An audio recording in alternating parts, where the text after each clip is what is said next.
hour, I'm just going to be the guide, right? I'm just going to be the interviewer in this Generate series. We're going to talk to my friend, Dr. James Kelley. We'll dive into what type of doctor you are, because I still don't understand all the different type of doctors that you can be. But yeah, it's been a while since we did the a Generate interview. For any of you that work in the finance, the mortgage, the housing industry, everything's been crazy. Everybody and their brother wants to refinance. I haven't been able to put as much time to this this interview podcast and these YouTube videos as I would like to right at the moment. But if you're watching this live, do me a favor, click the little likey button, leave a comment, because like we're just going to have a good conversation and we don't even know where this is going to go. We might talk about your book. We might talk about you living in Dubai. We might talk about your 4 kids. We might talk about the businesses you're investing in. So why don't you catch me up real quick on the Dr. James Kelley State of the Union? Because I the last time we saw each other a year and a half ago, you were still living in Dubai or something. That is correct. And so I think what's funny about that is the only reason why I'm a doctor is because I was not smart enough to stop ahead of time and start working. And so I was a glutton for punishment, probably more than anything else. So that I appreciate the accolade of success, which we can debate that as well. So I'm actually, I have a PhD in consumer psychology out of the University of Western Australia. So I spent 4 years living in Perth, Australia. Fun fact, it is the most isolated capital in the world and was my major decision point for going there. Not the smartest. Nice. However, it is an Ivy League school in Australia. So I'll take that as my feather in my cap, if you will. So yeah. And what does that mean? Yeah. Tell us what that encompasses, like that degree, because I'm sure it's the first time people are hearing about that PhD. Yeah. Well, and there's 1,000 of them. If you can, it's probably one on scaling fish, as far as I know. So the essence of a consumer psychologist is really a psychologist looking at how the consumers purchase. So the why, the when, the how, what are the linchpins or nudges, if you will, in terms of why someone might buy something in line versus someone else who might not buy something in line. So let's take your mortgage as your mortgage industry, your getting loans for individuals. What is the consumer thinking when they're making these decisions in the moment? How are you influencing those decisions? And so the psychology behind that is really consumer thinking process, if you will, around maybe decision making, or even I've done stuff around colors and shapes and fonts, right? I've done some research around the idea of like using certain fonts makes people think that it's more of a masculine brand versus a feminine brand. So just all of those type of nuances, which is a bit geeky at the end of the day, but it can be quite fascinating when you see an experiment of like, there's a great famous experiment for Google where they put fruit on one side of a desk and they put candy on another side of the desk. And they made the candy bowl where you couldn't see through it, but the fruit bowl where you could. And the consumption of fruit was like 2 or 3 times as much as the candy because you could actually psychologically see what you were looking at. So there we go. We went nerd real fast. So wait, are you the person that strategically places all the shit at the checkout aisle so that I pick up a Twix bar and make those impulse buys on the way out of the store? Yeah, so I wouldn't be that guy, but I am part of that sphere of people who have come up with that theory of like, hey, we know that if you're hungry and you're going to the checkout bar, the checkout lane at the grocery store, you're more likely to see something there you want. It's that point of purchase. And believe it or not, most candy is bought there, not in the actual candy aisle in a grocery store. Oh, of course. I totally believe that because I've never gone looking for a Snickers, but if I'm standing there ready to check out and I'm like, ooh, Snickers, why not just fill myself with carcinogens and 400 grams of sugar? Like that makes sense. And then for a Nana nap, like 4 hours later, or 30 minutes later after you consume it. Totally. It's actually really interesting. The candy aisle, by the way, in a grocery store, really, I don't know, I was on a project once. It is the least performing aisle in the whole entire grocery store, like the candy aisle, which is really fascinating. Because I guess people know to ignore it or something, right? Well, it's all bulk packaging, right? So who's going to go there and buy a 2-pound bag of chocolates to take home? People not named Scott Groves maybe would not do so, but maybe Scott Groves does. Yeah, for me, it's the Oreos. Do you want to know what a glutton I am, Dr. James Kelley? Yes. I will go when I'm like, okay, I got to go to Walmart or Target or something and pick up a bunch of sundries and the stuff I should have ordered on Amazon, but I was too lazy. So I'll go and I will literally get a giant package of double stuffed Oreos. And as I'm walking through the store, I'll eat a couple of them. I'll make a couple of them. I'll pay for it and check out. and then I'll throw the other 2/3 of a box away because I only like the super double or quadruple stuffed ones that only come in a full package. You can't buy them in like a little starter kit. But I don't want to be a total glutton and eat the entire thing. So I'll just walk around. I'll eat like a half dozen of them. I'll throw them away. That way my wife didn't know I was eating Oreos at Walmart. It is the most disgusting thing I do in my life. As I'm walking through Walmart, I'm just like undoing Oreos and eating them, and people are looking at me like I'm a freak. And then, I throw the rest of them away when I get to the checkout counter. I feel like that's akin to the people who, and I've done this, get the ice cream in the store and you actually open it and just use your finger to dig it out. Amazing. I got to try that next time. Yeah. Because if the Oreos gave you looks, I think that might up the bar a little bit. That, or just bypass your finger and just put your mouth in there and lick it. And then put it back and then just see what happens when you do that. And then just watch. I think in a time of COVID, I might get shot. Yeah. So speaking of COVID, you came back right in time for all this craziness. Why don't you tell us what you were doing in Dubai and then where you came back and where you're living now? So, boy, I got a really great long story about the Dubai thing, but yeah, I was in Dubai for about 4 years, and that is the biggest jug of water I've ever seen. Holy moly. And no wonder you have to go to the bathroom every 3 to 7 minutes. There will be a pause in the middle of this, guys, just so you know, so Scott will have to go pee. See, now I have to go back from the speaker view and show people I'm on this health kick where I'm trying to drink a gallon of water every day. And so then I have to pee every 3 minutes. But now I can go back to the speaker view and you can tell us about Dubai. Yeah. You're going to have like a static picture in a second. It's just going to be a picture of you, and you're going to actually walk off and come back in a second. So I was living in Dubai for 4 years, and I was an academic. So I call myself a recovering academic at this point. I've left the field, but I was teaching in academia for about 12 years, and I spent the last 4 in a small town outside Dubai called Alain, ALAIN, right on the Oman border. And it was actually where the founding father, that's where he was raised and born. And so it's kind of like the epicenter of their country in terms of spiritual and philosophy and all that stuff. It just kind of comes from the city. So anyhow, I spent 4 years there, really wanting to give my kids this other example, to be the other. I think often as a middle-aged white man, I can only speak for myself, I tend to be in the majority of most instances that I'm in.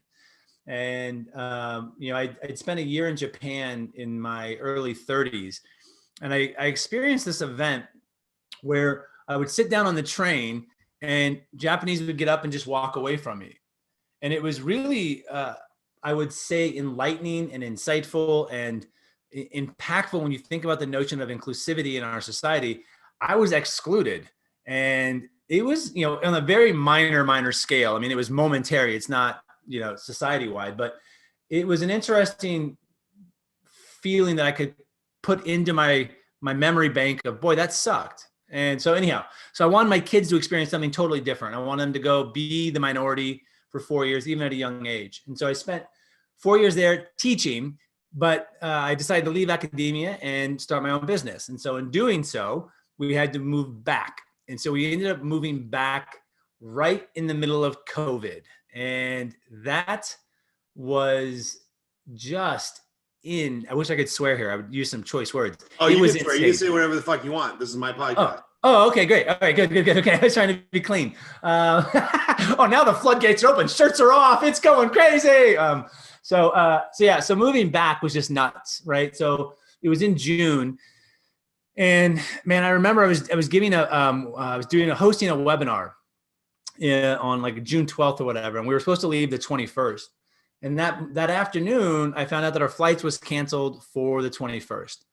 And I was doing this webinar on the 5th or at 5 o'clock that night. At the same time, one of my good friends, we had lived in Philadelphia before, he was going to our storage locker because we had movers coming. And he got there, and prior to that, we had lost the key to the lock, as you do living overseas. And so I get a text from him, and the text goes, "Hey, I got some good news and bad news for you." He goes, "Good news, your lock is amazing. Bad news, it broke our bolt cutters." So here I am. And at the exact same time, our flights have been canceled on the 21st, and no one told us. Like, I happened just to look online. So I'm on the phone with Delta. He's texting me. I've got this basically webinar I'm hosting at 5 o'clock, and it's like this train just coming towards this webinar. So I said to Ben, hey, Ben, go to the Home Depot across the street, get a saw and cut through the lock. Same time I'm on the phone with Delta, like literally 3 hours. He texts me back about 4:50, 10 minutes before the actual event. And he goes, I got some good news and bad news for you. Good news, your lock is amazing. Bad news, the saw can't cut through it. So now at the same time, the movers are there. I'm on the phone with the airline. I have to pass the phone off to my wife to start this webinar. And then I said to Ben, I was like, hey, go get a locksmith. So anyhow, gets a locksmith, texts me afterwards, shows me some photos, stuff is gone. In the middle of this webinar, my wife comes in and says, hey, we can either leave 3 days early or we can leave 3 weeks later, right? So I'm in this webinar hitting mute, being the worst facilitator ever at this point because I'm completely distracted. And I said 3 days early. Now, for anyone in your audience who has happened to live abroad, moving 3 days early internationally with a family of 6 is a clusterfuck waiting to happen. And so it's not like you have 4 young kids or anything who have to fly from Dubai to London to New York to the West Coast of America. Like, yeah, what could go wrong? Yeah. Oh, it was pretty intense. And so I'll try to speed up the story here. Sorry, it's a longer story. But the funny part is after I'm done doing my facilitation, we decided to leave early. My wife, Mary, goes, hey, how do you know that was our stuff that they took in the storage locker? Did you see any of it? I did not. She's like, and there were 2 lockers that were 274 at this storage facility. She's like, do you know it was ours? I do not. So you don't know if our stuff is on a truck or someone else's. I do not. And so panic starts to rise in your body when you realize you may have just stolen someone's storage locker and put it on a truck to ship it across America. So next morning I said, hey, Ben, did you know if that was our stuff? He's like, I think so. And that was the last we knew until it arrived 4 weeks later. So it was our stuff. That part was good. Such a better story if you steal somebody else's stuff. So it's a longer story, but I'll say to your audience from that, the flight was long and all that stuff, but we were glad to be back. And we live now in Bend, Oregon. And so I don't know if you've ever been to Bend or know of Bend. Or I have been to Bend. I played golf there in the canyon before. Yeah. It's a beautiful part of the world. Yeah. So, usually when people want their kids to have an experience of like multiculturalism or being the odd man out, they go like spend some time across the other side of the tracks, or they go down to Skid Row and let people see that there's a lot of people living less fortunate than them, or they read a book about Martin Luther King and try to learn the experience of other cultures or other races. Yeah. You said, fuck it, I'm going to move my whole family to Dubai for 4 years. That's pretty extreme, man. That's like the fringe of wanting a new experience. It's like me saying, I kind of like to do something a little exciting today. I think I'm going to go try to free solo El Capitan because I saw that guy in the movie do it. Like, what did your wife say when you're like, hon, I need our kids to know more about being the odd man out. We're going to Dubai. Yeah, I think I married the right person for me. So I won't say she's the best person in the world because everyone says their wife's the best person. She's the best person for me. And she grew up as a military brat. And so she moved every 3 to 5 years. And so for her, sitting still for more than 5 years is pretty boring. And so, we got to a point where I had a failure. I didn't get tenure at the university I was at in Philadelphia. And at the same time, I had the opportunity. And she's like, yeah, let's do it. So, the first time it came up, actually, Middle East, she was like, Middle East, I think probably kind of a normal response that many Americans may have. But then when you do the research, like the UAE is way safer than America, like way. I mean, no guns, no drugs, no observable drugs. Drinking is at hotels. If you get drunk and drive, you are in jail or kicked out. Like the laws are so strict that you just abide by them. And you can leave your door open at night. You can leave your computer at a coffee shop and people will just hand it in and not take it. And so there was a sense of, once you did all that research, it was more about the other than it was the risk, if that makes sense. Yeah, no, it makes a lot of sense. And having had, East Coast to that experience, now living in kind of what I would consider smaller town Bend, Oregon. Yeah. What's been the biggest eye-opening for like you and your kids, right? Like what is the thing where you're like, I am now a man of the world and I've seen some stuff. Like, what's the biggest aha moment for you and your kids? Biggest aha moment. I'm as big as an asshole there that I am here. I don't know. No. I think the biggest aha moment. Oh, that's a really interesting question, because and the reason why it's interesting is that often you don't know those aha moments until the aha moment happens. And what I will say is that until I moved here, I'd not been around this many white people for 4 years. And so there was a bit of like friction of like, everybody looks like me, same pigmentation, not same hairstyle, but there are bald people. But for my kids, what was interesting is that some of the early comments is like, there's just so many people with the same color skin as me, especially my younger, like 5-year-old and my 7-year-old. You have to remember my 5-year-old moved over there when she was 1. So she only went to school with kids from all over the world, and same with my 7-year-old. So for them, they've also understand what similarities and differences are in terms of culture and people. But I think that's a great question. And I think it's something that I probably should spend more time reflecting. I think that I'm just going so fast with my business that and you know how it is, like when you're trying to do something, you kind of can block out all that noise. Oh yeah. Because like, do you find like for yourself, like, because you're a solopreneur, 1, 2, you're really successful and highly driven, do you find that it's easier for you to block out everything and just stay focused, or do you take things in and help recalibrate? I would say on the micro, I'm the most distracted, shiny objects, squirrel, Twitter, Instagram, somebody texted me, oh shit. Even right now, I'm like, what am I missing in my Facebook feed? Should I be ordering this appraisal? In the micro stuff, I'm very distractible, but kind of as you just described, on the macro stuff, like I'm not going to really let stuff take me off my course, because I'm like, I got to close this many loans, and I got to have this many coaching clients, and I have to have, this many vacations with the family. So it's weird, because in the moment to moment, I feel pretty distracted. But then when I look back at the year, I'm like, ooh, I stayed pretty darn focused on the big goals. And, much like you, that's why I pay to belong to mastermind groups and have a mentor and a coach, because it's like, they help keep me focused. But yeah, it's weird because I can relate everything to like a great classic movie scene. I always relate it to, when I'm having a conversation like this, the end of Ferris Bueller's Day Off, where he's like, that's it. That's the movie. Like, and he's talking about going and being the walrus. And he's like, sometimes you should be the walrus. And I'm like, yeah, I should probably slow down and like look at life once in a while and enjoy some of this stuff. Because I think you said you're 41. Yeah, 41. I'll turn, 41. Yeah. So do you see a time that you'll start to like kind of, I'm 46. Do you see a time where you'll start to kind of unwind a little bit? Or do you think that because of your ADHD, probably that little like airy, shiny object thing, do you think that will always be your driver to kind of be distracted? Because I imagine if you didn't have coaches, you might be like, like totally. Yeah. Totally. So I don't know, man. Like both of my grandfathers basically worked up until they died. And even my grandfather who retired from from a construction job and like a rebar union or something, he still constantly worked, twiddling in his garage, redoing the house. I mean, he was like, he must've been in his late 70s, drove cross country to this little piece of junk house he had in Tennessee, because he was going to like redo the floorboards. And I'm like, why? Yeah.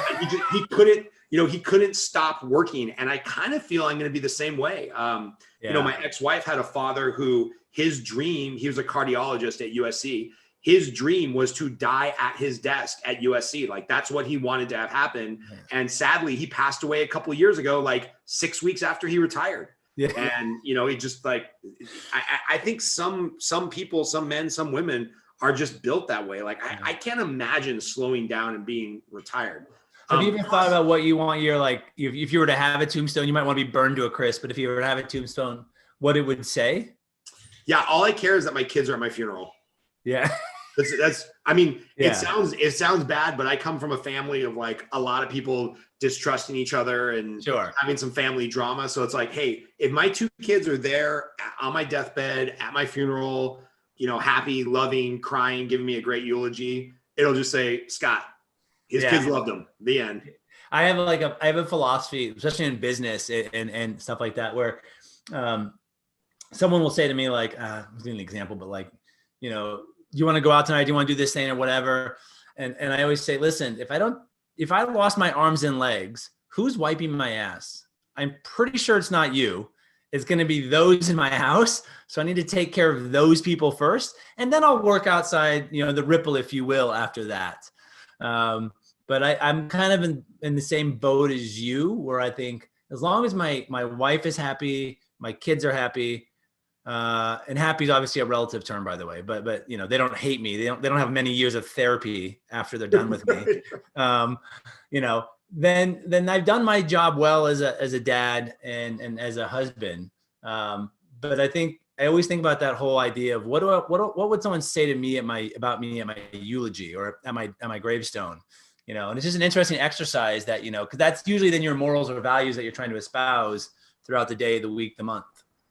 Yeah. It's weird. I remember prior to, being happily married and having kids, I would think about that George Carlin skit where he's like, what are people going to say at your funeral? And they're like, ooh, Scott, that guy, you gave him a bill. He could pay a bill, man. Scott was a bill paying son of a bitch. Yeah. And like until, and I'm not judging anybody who chooses not to have kids, but until I had kids, I was like, who cares? Like, who's going to show up at my funeral? Like, whatever, I do some stuff for them. They do some stuff for me. I'm just that bill paying son of a bitch from the, George Carlin skit, like paid his taxes, worked hard. But then once you have kids, there's something a little different. Like you're looking, I think your outlook on life changes a little bit. Cause like, oh, now I have a little Scott. Yeah. A little Scott that's got to carry on and make the world even better or worse. So I can't screw that up. I think that's always the challenge as a parent. And again, you do a lot of stuff with men around probably talking about parenting, I would imagine, and being a better husband.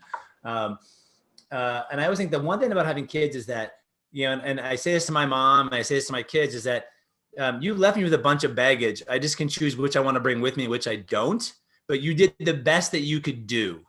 And I tell that to my kid, I'm doing the best that I can do right now. And the only gift I give to them is ownership of my shit. And I know your kids are a bit, I can't remember, what's your oldest kid? I got a 2, a 5, and an 18-year-old. Oh, that's right. The 18-year-old. Is your 18-year-old in California? No, he's living in New York right now, just in the middle of this shitstorm. And are you two close? We are. Most people that would be watching this know that I didn't even know he existed until he was 15.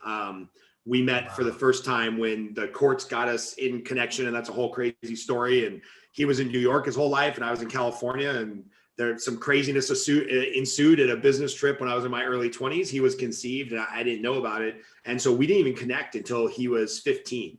And so we've been building a relationship the last couple of years. We were actually just texting before you and I jumped on this call. Yeah. So, for those that haven't looked at your profile yet, The Crucible's Gift is your book that you wrote about, going through adversity. And this was definitely adverse when your wife is pregnant with your second kid and you got to walk in with a letter from the state of California or the county of Los Angeles saying, honey, apparently there's another kid out there. It's quite. Wait, tell me about that, because I don't know this story. My wife jokes with me like this is going to happen at some point in your life, because in my early 20s I was a bit more reckless. Yes. So how did you manifest that in your brain and come to terms with it? So I was very reckless in my 20s. We'll say that I wasn't the most lovely man to be around. Yeah. And so one night stand at some business conference resulted in a child. She was much smarter than me, much older, much wiser. And she's like, I've got somebody else in my life. We're just going to raise this kid.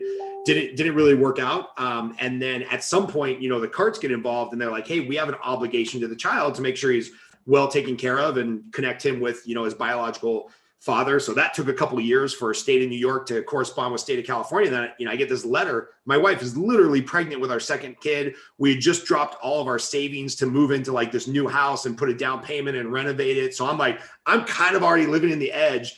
And then I get a letter from the LA County social worker that says, hey, we're going to need child support for so-and-so. And I'm like, well, that's funny. I've never had sex in New York. I've been to New York once, but nothing happened there.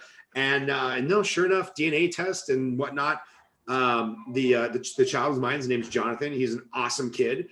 And then just kind of, through the craziness of it all, when they're, ruling the judgment and coming up with child support figures and stuff, I'm filling out the sentence and it says, are you willing to be connected by the child? And my thought process was like, well, I'm I'm on social media. My phone number's on Yelp and everywhere. If they haven't connected with me by now, they don't want to connect with me. So I'm like, yeah, sure, whatever. Yeah. Sure enough, hour later, the mom's calling me, or a day later, the mom's calling me, and we had a great conversation. And, I wasn't at all mad because I realized everything she did was in the best interest of our son.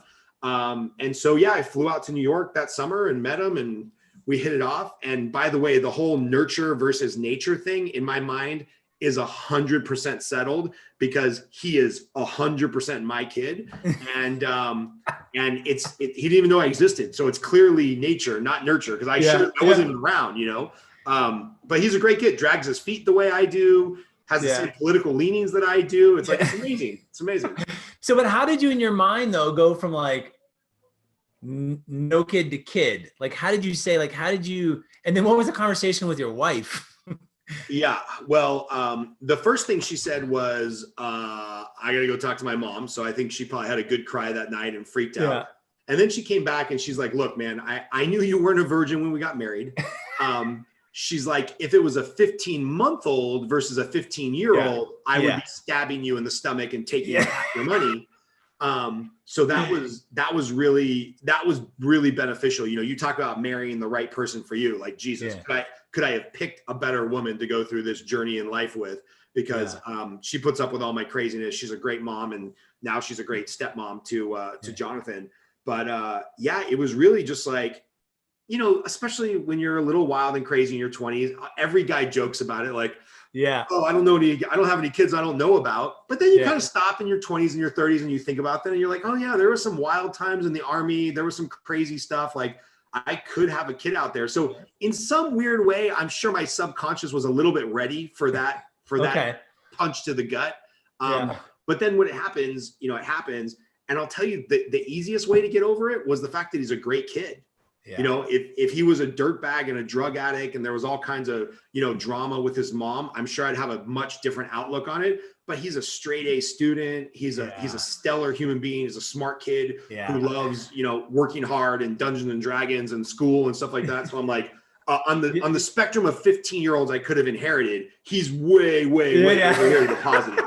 So that made it a lot easier. Well, and the other thing I always say is that if I would have been a part of my kid's life when I was 21, 22, that kid if I don't have one, but if I had one, that kid would be a lot worse off, because I was not mature enough, stable enough.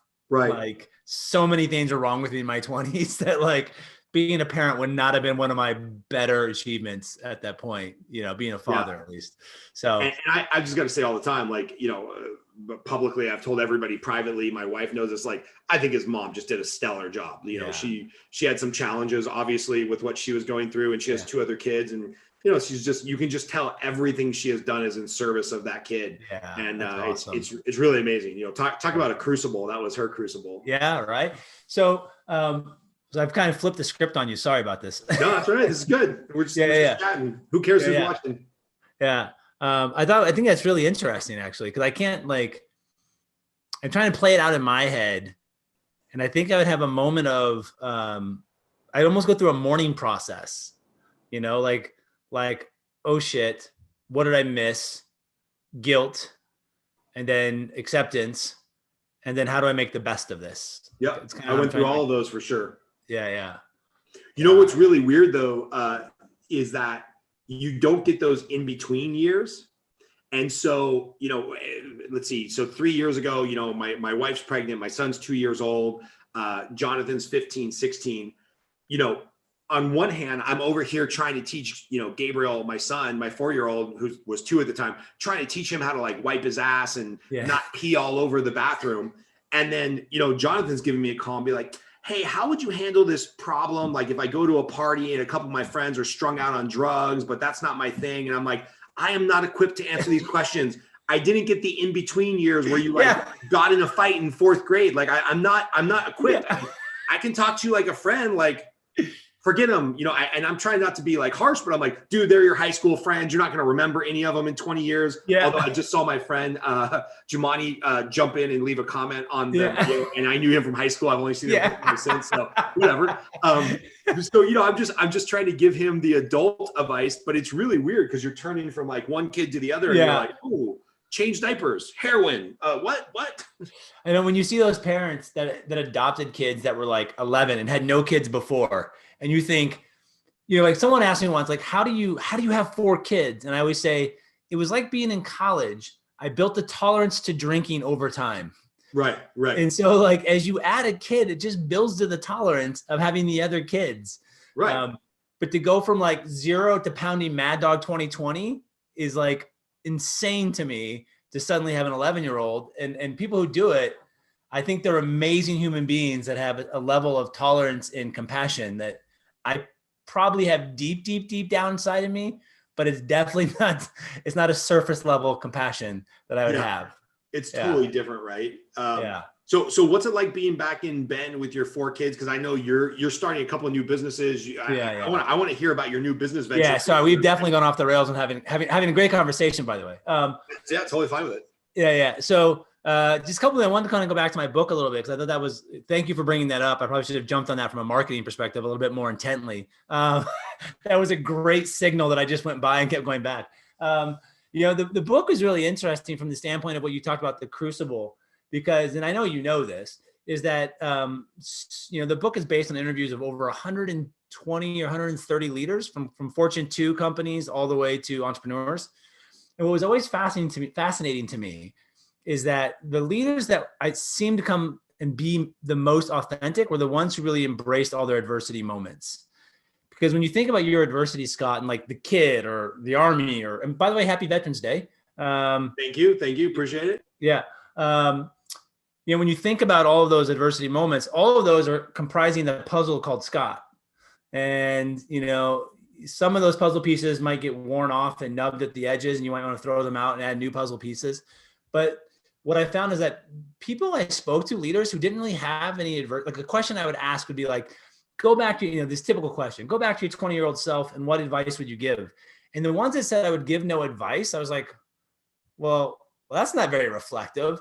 And then when you start kind of peeling the layers of the onion back, you start to really learn that they kind of put on different facades at different moments. And so anyhow, so the premise of the book is really just talking about all these leaders and this philosophical framework that I came up with that is predicated on the adversity in the middle. So if your audience can visualize basically a target, if you will, on the inside, what I found is that every leader who had adversity, that's where they started, was that crucible moment. And then if you move out a layer, it was in that crucible moment, they really drove their self-awareness, but it only was able to be driven by the notion. There's a kid getting ready to come in here. I'm on a call, bud. Not right now, dear. Say thank you. Yeah. COVID, working from home, bro. I had the same thing. Yeah, they always pick on me when my wife's out of the house. I'm like, hey, Dad, can I watch a movie? No, go play outside. So anyhow, so the point is that, when you have that self-awareness, it only really works if you have a growth mindset. But on the outside of this ring, what was really fascinating, and there are 1,000 leadership books. Do I think that I've uncovered some unicorn philosophy? Fuck no. But did I tell it through my own lens? Yes. And I think that's really important. I think a lot of leadership experts don't acknowledge that fact, that you're rarely reinventing the wheel. You're just putting a different slant on that wheel. So at least I'm honest about that perspective.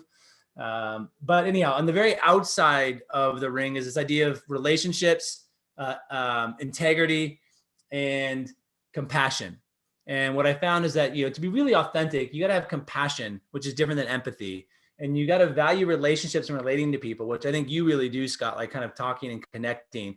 But you also have to have integrity. So don't try to just screw everybody. You not screw in the when you're 20 years old sense, right, but in a business sense. Because what happens is that the people that do these things, who have no compassion, who don't live with integrity, don't value relationships, they end up kind of eroding that network around them. And I think that people who have high character, high value are the ones who end up winning at the end. And I think that, I imagine you've seen that people who have low character, low value, who get up ahead, but they plateau and they fall off. Do you see that? I mean, I don't know. That's what I've seen, at least. But. Oh no, all the time. And it's interesting because if you go back to that crucible moment, there's a speaker that you and I both know, and his name's escaping me, but he was viciously abused as a child, sexually, physically. Just the stories are so outlandish, you can't even imagine. And I've seen him give his keynote where he says, the interesting thing is humans are so resilient that when they go through that crucible moment, kids that are viciously abused as children really, and this is a very controversial thing for him to say, don't show a huge discernible differences from the normal population on how they turn out later in life. So it's fascinating to me that, when you interview these CEOs and these leaders, like obviously there's a huge percentage of the populace that can go through this crazy crucible moment, whether it's just, you were bullied as a kid or there was something as horrific as sexual abuse or something, and still end up an amazing, successful, wonderful person. And then there's other people at that crucible moment, they just crumble for the rest of their life. And I know you were looking for the success stories, so your opinion is probably a little bit biased, but did you see anything in there where it's like, oh, there might be some characteristic traits or some support networks or something where it's like you go through that crucible moment and you grow from it versus you go through that crucible moment and you become a drug addict? Yeah. So, and I have a really fascinating story. There's a woman that I interviewed named, oh gosh, I totally just blanked out. She owns 2 art galleries out of LA. Marissa Mayer, I think, gosh, I hope that's right. But she was raised in New Jersey. Her mom was a prostitute drug addict. It was 4 of her siblings lived in a 1-bedroom apartment. Mom would disappear on days on end. She would have to basically get water out of the toilet to drink when she was a kid, like take care of herself, beat by the husbands that would come in or partners or whatever. So her and her 3 sisters got adopted the exact same time to a family in New Jersey. And here's what's most fascinating about it, right? Marissa was the middle child. So she had an older sister and a younger sister. All 3 get adopted. And of the 3, the oldest one ends up committing suicide after, I think, college or high school. The younger one is on and off drugs after high school and college. Marissa literally goes to college on a running scholarship, graduates, and becomes uber successful. And what was interesting to me is when I asked her, like, why do you think you were able to do that? Same sisters, same father, same step family. And I said, why were you able to do that? And this is a very Tony Robbins thing, by the way. She went from, she goes, I decided when I got to this house, and I think she was in her early teens, like maybe 13. I decided to say, this is my opportunity. This is happening for me, not to me. And that preposition changing of happened to me and for me is really powerful psychologically in your brain because it's rewiring the chemicals inside your brain in terms of what's firing or not firing. And so it was really fascinating to see. That's a great example of someone who was in a shit sandwich and her 2 sisters were in the same shit sandwich. And those 2 fell off the deep end and she happened to keep her shit together because she had a different framing of it. And so that's what I learned is that those who frame those moments as it happened for me, not to me, were the ones who kind of took off. It didn't happen instantly. It could have taken, one guy interview took 12 years, right? And then he started unpacking everything. And this guy, by the way, after 12 years, his name is Joe Burton. He was the chief operating officer of McCann Erickson Group. That's $1 billion ad agency. Yeah. Right. Familiar with them. That's crazy. Yeah. He quit at 42, cold turkey, when he realized his whole life was falling apart. And he unraveled those layers and realized that all of that crap that happened, the abuse, the drug and drinking, all that stuff, his sisters dying, like 2 of his sisters died within 6 months of each other. His twin was one of them, I think it was. All of that was for a reason that he had to figure out in his mind what that 4 was, not the 2 was. And once he did it, he left, started another business, super successful with his other business. But yeah, so it's a really powerful metaphor for life at the end of the day. Yeah, interesting. And, usually when people write a book, they want that to be their career direction. And the last time we talked, you talking about that, you're going into a new, a new tech venture, which I want to talk about because it seems very interesting. But writing that book, the Crucible's Gift, was it a passion project? Was that your Ph.D. project? Were you like, no. This is going to be the direction of my life? Or what was the reason for that?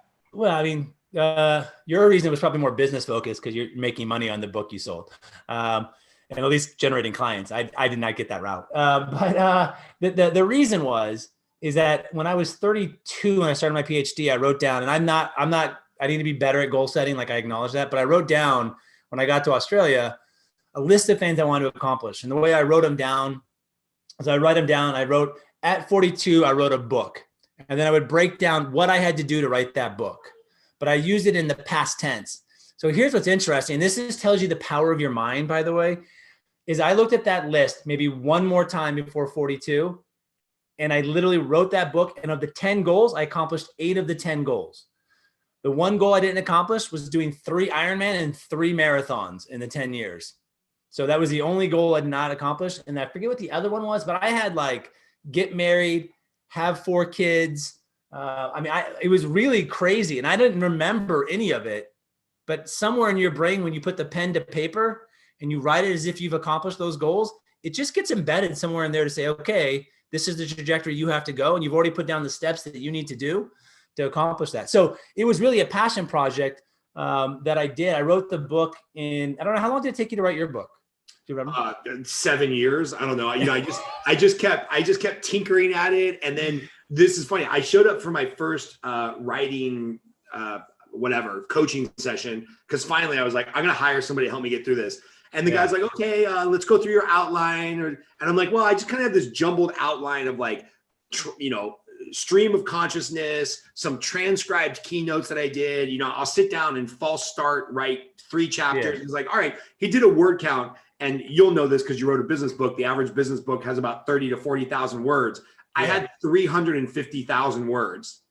And he's like, whoa. He's like, this is not a Tolkien series here. We're not writing Lord of the Rings. He goes, let's just pare it down to one topic. Because I had stuff on there on leadership and things I had learned and getting over adversity. And he's like, what's the one common factor that all salespeople need? I'm like, they need to generate leads. And then, lead generation became the book. So then I think the better question is, once I zeroed in on this idea of like, I'm going to finish a book, it took me about 5 months. And it was a lot of fun. So when I wrote my book, I had a different approach because I'm a little bit like you, where shiny objects tend to get my attention a little bit. So we, as a family, after living in the Middle East in 2017, 2017, we went to Portugal for the summer, and we lived in Portugal on the beach for summer, which was epic as a family. But I'd go to the coffee shop every day, and in 6 weeks, I wrote a 185-page book. And what I would do is on Monday, I would do the research, and I would put books on double speed or 1.5 times speed. And I'd listen to the books and copy notes. And then I would look at academic articles. I would write the outline. On Wednesday afternoon, my wife would interview me on a voice.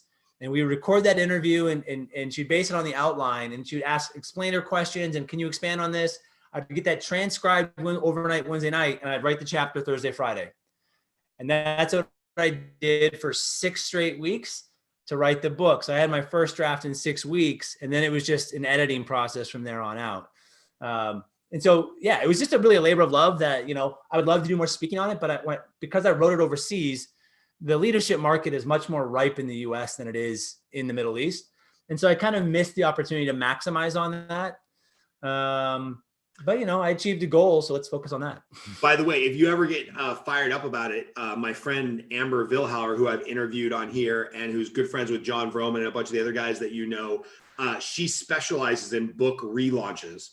So when people, when people get ready to tie a program or a coaching or they're creating the mythology of James Kelley, and you're like, well, I already have this book to kind of, derive a lot of my thought process. Super interesting. Yeah. She does a lot of book launches, and she does mostly book relaunches. So kids have a play date. Let me close the door here, or you're about to hear a shit show.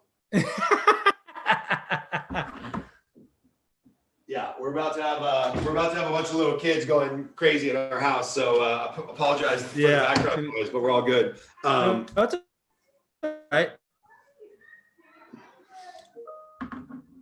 Cool. And then of course, there it is. Yeah, and the internet starts to die as they're all coming in, because then all the Ring cameras are going crazy and eating up all my bandwidth. So sorry. Yeah. No. Hello, good afternoon. How are you? I'm on a call. Do you want to say hello? We're having Hello. I'm having an hello. All right, perfect. There we go. Hello. There's there's our internet play date, now interrupted by the Real Children's play date. It's perfectly fine. All right, so tell me, let's get to this tech platform. Sorry. Because how does James Kelley come back from Dubai and be like, you know what I want to do? I want to sink all my money and time into a new startup, because that works all the time. Yeah, well, right. But can I just say that this conversation is really a metaphor for my life: long, winding, and sometimes slightly complicated. And so, so after I wrote the book, so maybe this is really the linchpin of the book. I've been trying to start businesses nonstop while I was in higher ed and failing miserably at consulting, whatever. But when I started my PhD, I started in leadership. I transitioned to marketing for various reasons, but leadership has obviously come back up. And so the tech company that we've created is, we think, I'm biased, so I'm going to say this, fucking amazing what we're doing. If you think about all of the meetings that you're in, right, and you think about the experience, especially in a corporate environment, what we've done is we've created what we call the meeting experience. And it's really taking two technologies and smashing them together. So we have a framework that we call the leader experience, which is really based on a lot of science, my nerdy background, where we take someone and we nudge them immediately before a meeting. And then after the meeting, we actually have them self-assess their behavior on something they're working on and have the team assess that behavior at the same time. And so we're getting this gap analysis about really those soft skills that you couldn't get normally. Usually it's a self-report. Scott, how good are you being succinct and direct? You might be like, I'm about a 4. But if we ask your kids, they might give you a 2, right? Because how you show up, how you perceive you show up, isn't always how you actually show up. And so the framework of that first product, leader experience, is being smashed together with another product that we call the virtual meeting assistant. And that's taking this real-time conversation and analyzing it for the human interaction in the meeting. So like if I was to analyze Scott's distracted. Look, he's going to the screen. His eyes are going back and forth. He's typing things, checking things out. He's listening maybe 90%, 70%, not sure.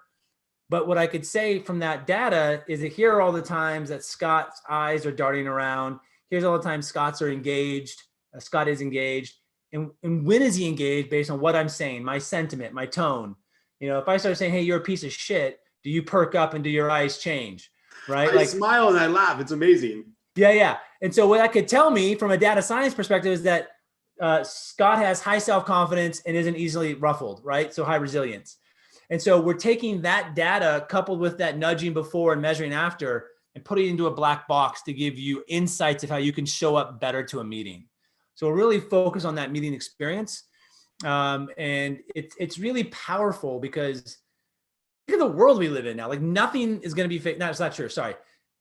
Most instances now don't need to be face-to-face anymore. Right. We've now figured out, hey, we don't actually need to see each other. So let's just do it this way. Right. And right. so yeah, that's what we're driving. And the reason why I really wanted to do it is I'm like you. I want to be my own boss. I want to make my own schedule. I want to have control of my own destiny at the end of the day. So what's funny is as my eyes were darting around, I was trying to find that video that you sent me on the company in my email so I could post it to Facebook. So you're going to have to go post it to Facebook because I couldn't find it. Yeah. But tell me if this is the application you're shooting for. Sure. Scott has a small team. We do a weekly pipeline meeting. And I, for whatever reason, feel like our pipeline is going particularly well, or maybe it's falling by the wayside, or maybe something's not connecting on that meeting. I would download your software and either, well, it doesn't matter how the functionality is, upload the Zoom video to your software, download the software over Zoom, who cares? I will interact your software with Zoom, and your software will tell me like, Scott, your people start to tune out around the 16-minute mark, or when you cuss, they check out, or when you talk for more than 30 seconds or a minute at a time, their eyes start darting around, they're looking at email, they're not focusing. So you'll basically be able to give me I know artificial intelligence is the super fun word of the day, but you'll be able to have this software program tell me where I'm being engaging or where the people are checking out and kind of how I can improve, right? Am I reading this correctly? Yeah. No, that's exactly it. So imagine you're in a meeting, and what we're talking about, for example, is share of voice. So how much do you talk versus other people?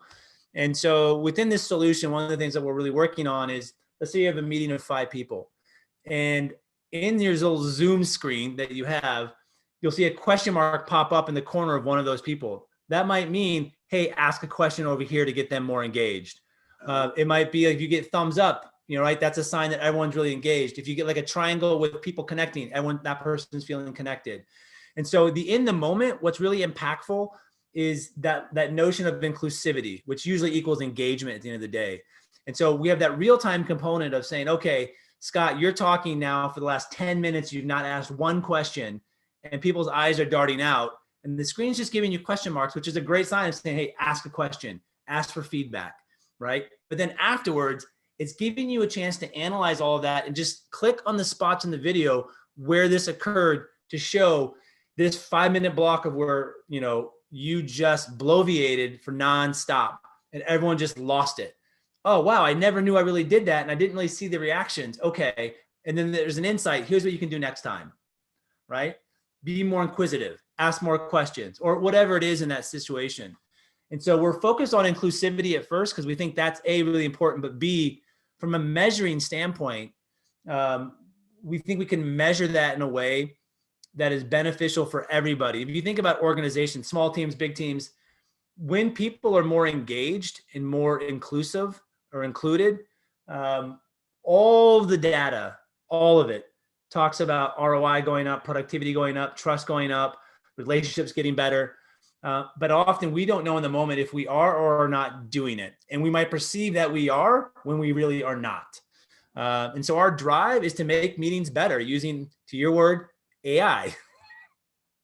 Right. And what's interesting is it's fascinating that we've switched to the Zoom, because when people host a seminar or they're having a small team in-person meeting, sometimes it's hard to know is like, oh, is that person checked out and not hearing a word I'm saying? Or are they just like deep in reflection over the project we're working on? They're, maybe they're a little pensive or they're just a little, they're absolutely in tune with what I'm saying. But what your software is going to do is in the virtual setting, it's going to measure whatever, their facial features, their eye darting. It's going to be constantly analyzing what all those faces are doing. And you'll be able to give me a pretty accurate picture of like, dude, Bill's checked out, man. You got to ask that guy a question, or you might as well not even have him on the Zoom call. Is that right? Even if he's not checked out, to your point, if he's pensive and thinking, that might be a time to ask the question and give them the opportunity to bring their voice in the room.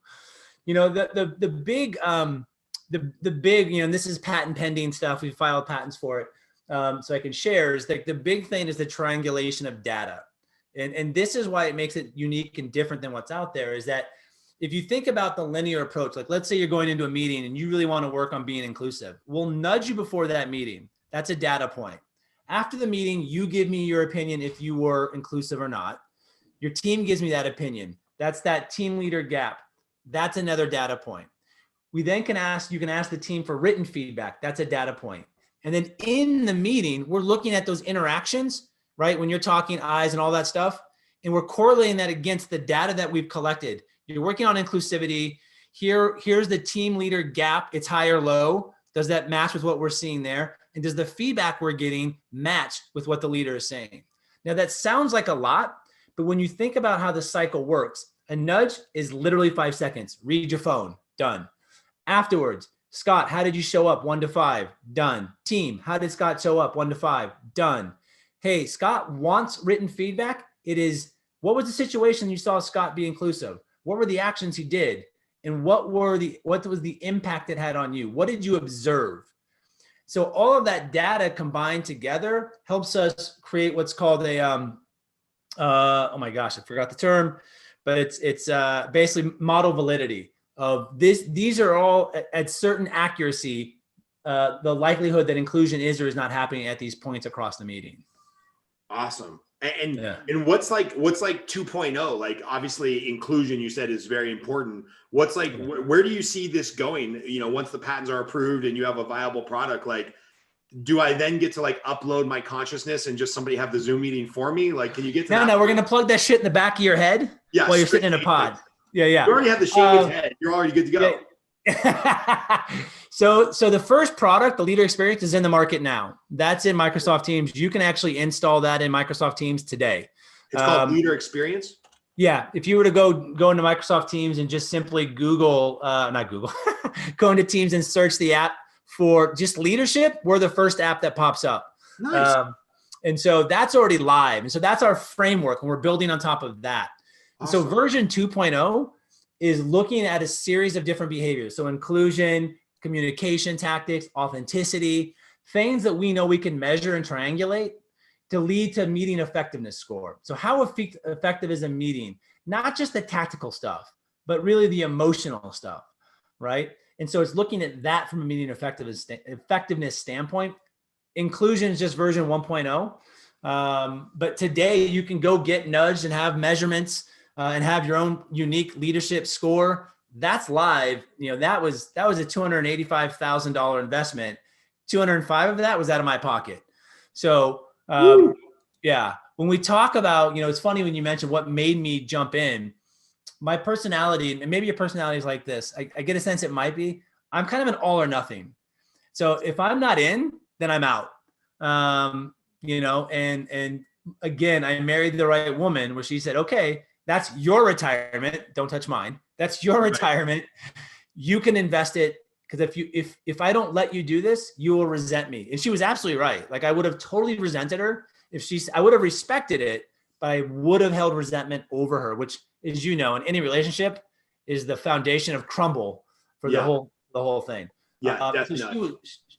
So anyhow, and for those of us that don't use Microsoft Teams or their interface, is there a way to get this as an app, a phone app, a Google, or is it just living in Microsoft? Probably because all the businesses are on Microsoft and Outlook and that type of stuff, right? Yeah, today. I mean, the vision is that it's in Slack, it's in Google G Suite, and with some fundraising, we could be in those two other spots within 30 days. So it's not a heavy lift. It's only honestly, it's literally only like $10,000. So we're out raising money, trying to get that next layer of that leader experience to more people. Because, Microsoft Teams is great for those medium to large companies, but Slack is great for those SMB companies that are in that space. And so in October before COVID, we had to make that decision, Slack or Teams. And I just bet on Teams. And I that was the right bet, to be honest with you, from a market size. I think they have 115 million active users every day. Yeah, that's kind of big. That's a big market. Yeah. Well, as soon as it gets to Google, then I'll be your test dummy, because I do everything on Google and Zoom. Like we run our entire team. Obviously, we have, for security purposes, we've got all the proprietary stuff with the mortgage company behind the firewall. But as far as like our day-to-day calendar systems, workflows, and whatnot, we run it all through Google, which is crazy. And I know it's not free because they're stealing my data and they're selling it for a premium. But I don't care. The fact that they can give it to me free and all they want to know is like, what websites I go to. Great. God bless you. I shop for a lot of shoes and cigars.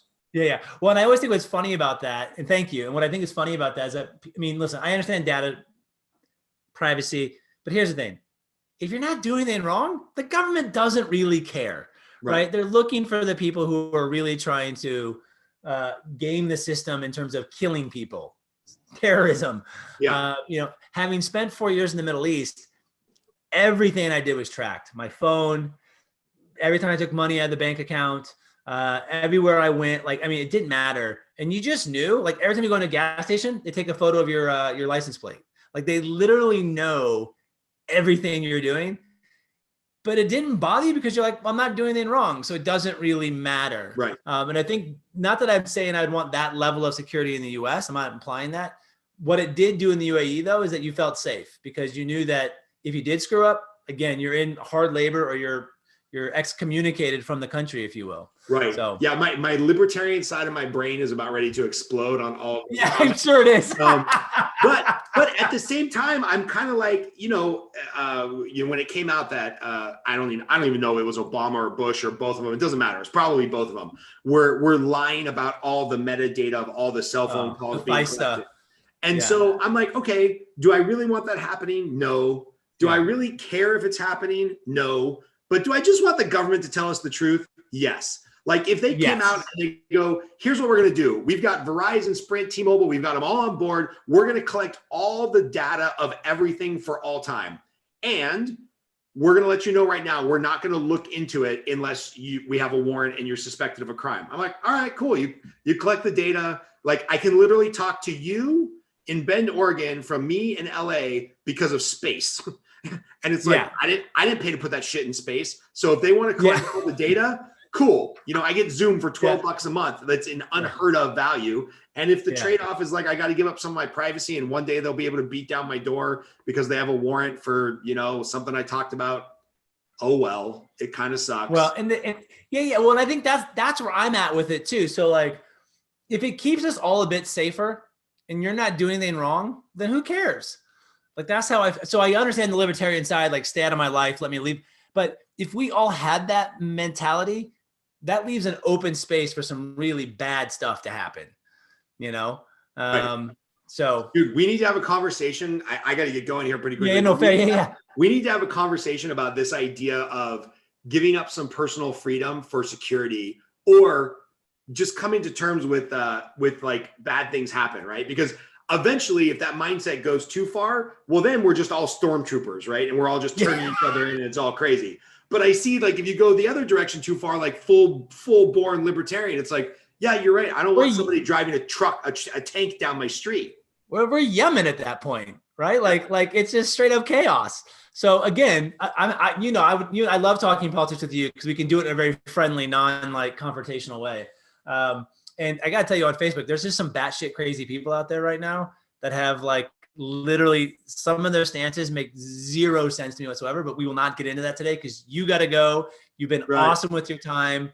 Thank you for letting me take up the airwaves with you here on your show. By the way, you'll be one of the first people to hear this. We are going to rebrand this as the On the Edge or Over the Edge, I'm not sure, podcast. And I'm putting together my little stable of people that have similar views as me and different views, because I'd like to talk more, and you're the perfect guy for this. I'd like to talk a little bit longer form about the idea of this intersection of, you know, politics, finance, and technology, because those are the things that interest me. I actually hired a tutor for like some political insight. And I want to have Dr. James Kelley as like my ongoing person in the stable that comes back on all the time. That would be awesome. The left of center viewpoint. We have great conversations, and I still love you. It's amazing that can still happen in America. It can happen, right? Like you don't have to be my enemy because we don't share the exact same views, which is such a stupid position our country has taken against, like, you're with me or against me. James, I have hair and you do not hair. So that means I should want to burn down your house, right? Because I have hair and you don't. We're a little different. I should want to burn down your house. Take all your money. Well, and I was gonna say, I'll let you go. I was gonna say, what will be most interesting to me with this tutor is if he educates you in a way that enlightens you to start thinking differently and challenges the status quo of you. And then what happens? Yeah.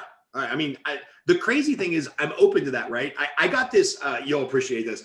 I got this scathing email from some realtor that I haven't worked from in years. It's like, who do you think you are? Do you think this is Oklahoma? I'm unsubscribing to your list because us realtors have been talking about the fact that you're voting for Trump, da da da da. And I'm like, so I made the mistake of responding. Should have just let it go. And I'm like, you know, first of all, who are you to call me an idiot and an asshole, regardless of who I vote for? This is some keyboard warrior shit, because I know you wouldn't say that in person. Like, I know who you are as a man. You wouldn't have said that in person to my face. I'm like, number two, if you actually take 5 minutes to read any of my shit, you know that I hate Trump and Biden, and I'm kind of like the crazy libertarian in the group. I have just as much negative shit to say about both of them. And number three, how boring is your life that a loan officer you haven't worked with in 7 years, that you and your little realtors got to kibitz about who he's voting for? Like, go do some business, get laid, smoke a bowl, something. Like, how am I the most interesting thing on your mind? Needless to say, the response after that was not particularly pleasant, but it's just crazy. Like, there's crazy shit out there, man. It's crazy. Yeah. I could give you a whole other story about that I'm experiencing on Facebook, and I just happened to engage because I wanted to. I don't know why I did. I usually don't, but I found this particular person fascinating because she kept bringing religion into why Trump should be in office. Yeah, because he's Jesus. Yeah, and I just kept saying, you realize that Jesus would be socialist right now, right? Like, in today's world, if you look at the history of Jesus, many scholars think he would be socialist. Right. I don't see Trump in that light. You know, he was just this long. Oh my God. I said finally, listen, I appreciate your compassion, your passion about your religion and your thoughts. I cannot engage in this anymore. Like I Right. can't. I wish I was like, really, my aim never on Facebook or any of those places is to denigrate someone else's opinion. It's to appreciate their point of view and give them counter, knowing that the counter is going to go nowhere. So I think it's just more about me at that point. I'm guessing. Totally. No, that's 100% what it is, right? Like we all want to Yeah. virtue signal our intelligence or our belief or whatnot. And you know what's crazy is, and this might be easy for you. This might be easier for you too. Being somebody who's not religious or not like a rabid, Democrat or Republican. I find myself having arguments in like defense of religion when I don't believe in any of it, because I'm like, well, even if you hate religion, that tends to be the more progressive left currently hates religion and thinks they're all backwoods, flyover state morons. I'm like, can't you just step back and say, well, if that person needs that belief system to be a better person in the world, who cares? Like, there's no sweat off my balls if somebody wants to believe that, in any of them, you can believe in L. Ron Hubbard or John Smith or Jesus Christ or Buddha or, go back 5,000 years to whoever the Jews believed in, 4,000 years, I guess. Why does that bother me? I don't care. Yeah. 100%. Like my wife's whole family is really strict Catholic. I could care less. Be a good human being and believe what you want to believe in. But don't espouse your values on me. And if you do believe in those, make sure you understand correctly what you're believing in. Like the irony was, she's like, you're a sheep. And I'm like, you realize that a sheep follows blindly to whatever someone else says. And she would espouse, my pastor says this and this, and the Republican Party's that. And I'm like, you realize what a sheep is, right? Like I was just like, You're really? Like you realize the sheep metaphor is a biblical reference. Come to me, my flock. It's literally in the Bible. And so to your point though, it doesn't bother me at all, man. Just don't be an asshole. Don't tell me I'm wrong because I don't believe what you believe in. When you look at, like, to your point, history of like Judaism, Islam, the moral teachings are almost all the exact same, like on fundamental, right? Like, and so it just stop pointing fingers at what you're not, just accept who you are. Right. And by the way, since we got some little jabs in on the right-wing Christian sheep followers, I got to get a little jab in on my left progressive friends.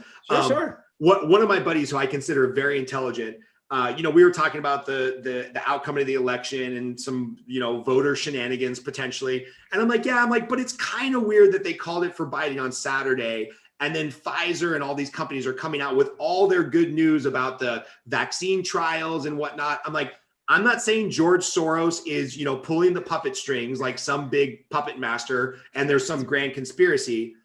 I go, but there is some weirdness that like people hate Trump so much. They were reserving any good news until after the election. And that kind of feels like a conspiracy. And so he responded, and I wish I could play the voice text, but I don't want to out him like this. He responded with exactly this, James. He's like, well, I don't think it's a conspiracy, but what I think happened is that Pfizer hates Trump so much because he's driven down drug prices that they decided to withhold all the information on the vaccine trials until after Biden was elected president. And I'm like, so you just said this doesn't sound like a conspiracy. Then you went on to exactly define what a conspiracy is. And I'm like, why is everybody so crazy? Yeah. Well, and I don't even think it's that. So there was an interview he did before that said, the results of this should be out the third week of November. So like he announced this before the whole election that these results should be out, and it happened to come back faster. So he put the flag out there ahead of time. At least it was gonna be after. Now I'm not a huge conspiracy theorist. I think Donald Trump is easy to hate if you're not in his camp. If you're not in his camp. I just don't think it's that nefarious. Like when people think the election was stolen, I'm like 5 million more people. Like, do you understand just the conspiracy that would have to happen to get 5 million more people, even 20,000 more people? So anyhow, this is a whole other conversation that I'm happy to have. We're going to have it. We've been on for a long time, Scott. I got to go, but we're going to have this conversation again. So do me a favor, email me all the links, because the links that I just found are a little, they're not working for the videos. I want to post all of this on the replay here. And then That Okay. email to me will be my cue for us to schedule another call and talk about politics. Awesome, dude. I'm all over All right, it. man. Love you lots. Thanks for being brother. on. Yeah. Thanks, brother. Thanks for having me.